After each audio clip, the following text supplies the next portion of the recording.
first book in the Bible is called Genesis. And we're going to look closely at the first page of the book of Genesis. It's a carefully crafted narrative about God creating and ordering the whole cosmos. Okay, let's check it out. Now, the opening line of the whole Bible is, "In the beginning, God created the skies and the land." Now, your Bible translation might say the heavens and the earth. In biblical Hebrew, the word for heaven refers simply to the sky above. And the word for earth does not mean globe, but rather the land. The ground below us. Right. This line is summarizing what's going to happen in the following narrative, which starts in the next line. And it reads, "Now the land was wild and waste." This phrase rhymes in Hebrew. The land was tohu vavohu, which means unordered and uninhabited. This is the ancient way of talking about the pre-creation state, what we might call nothingness. For the biblical authors, non-existence means having no purpose and no order. And the next line uses another image to say the same thing. "And darkness was on the face of the deep abyss." What's the deep abyss? Yeah, it's a dark, chaotic ocean.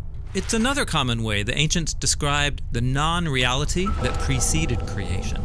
Now, here's where things start to get interesting, because in the midst of those dark waters, God is present. "And the Spirit of God was hovering over the face of the waters." The Hebrew word for God's Spirit is ruach, which can refer to wind or breath or God's invisible presence. So you can't see it, but God is present in the darkness, ready to bring order so that life can flourish. Yes, and this ordering happens in a series of 6 days. Each day begins with the phrase, "And God said," and then ends with the phrase, "And there was evening and morning." Yeah, every day addresses those problems introduced in verse 2, that there's no order and no inhabitants. So on days 1 through 3, God splits apart that unordered darkness into 3 ordered realms. Then, on days 4 through 6, God fills the uninhabited wasteland with creatures. Interesting. Let's see how that works. Okay, so the first realm of order begins with light on day 1. Ah, yes. "Let there be light." This is God's own glorious light that fills and contains the darkness as he separates day from night. God's establishing the order of time. Okay, and then on day 2, "Let there be a vault between the waters to separate water from water." What's the vault? In the ancient culture of the biblical authors, the sky was perceived as a solid dome that holds back waters. God's depicted here as splitting the chaos waters in half, above and below, which creates the realms of the sky and the seas. And then on day 3, "Let the waters under the sky be gathered into one place and let dry ground appear." God is establishing the realm of the land, and it emerges out of the chaotic waters. And then there's a bonus creative act on day 3. God invites plants and fruit trees with seed to emerge out of the land. Okay, so we've got the realms of time, the realm of the sky and the seas, and the land.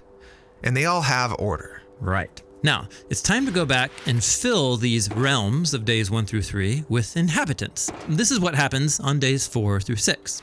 So in day 4, "Let there be lights in the vaults of the sky." God installs these lights, the sun, moon, and stars, as signs and symbols that reflect God's own light. He gives them his own royal power to separate day and night. Then on day 5, "Let the waters swarm with living creatures, and let birds fly above the land." Yeah, these are the creatures that live in the waters below, and those that fly near the waters above. Then finally on day 6, "Let the land produce living creatures." They emerge up out of the ground to live on the land. And then, matching that bonus act of creation on day 3, God makes a special land creature, human, or in Hebrew, Adam. Then God provides all of those plants from day 3 as abundant food. Now, over and over, God says what he created was good. But then after making humans, God says that it is very good.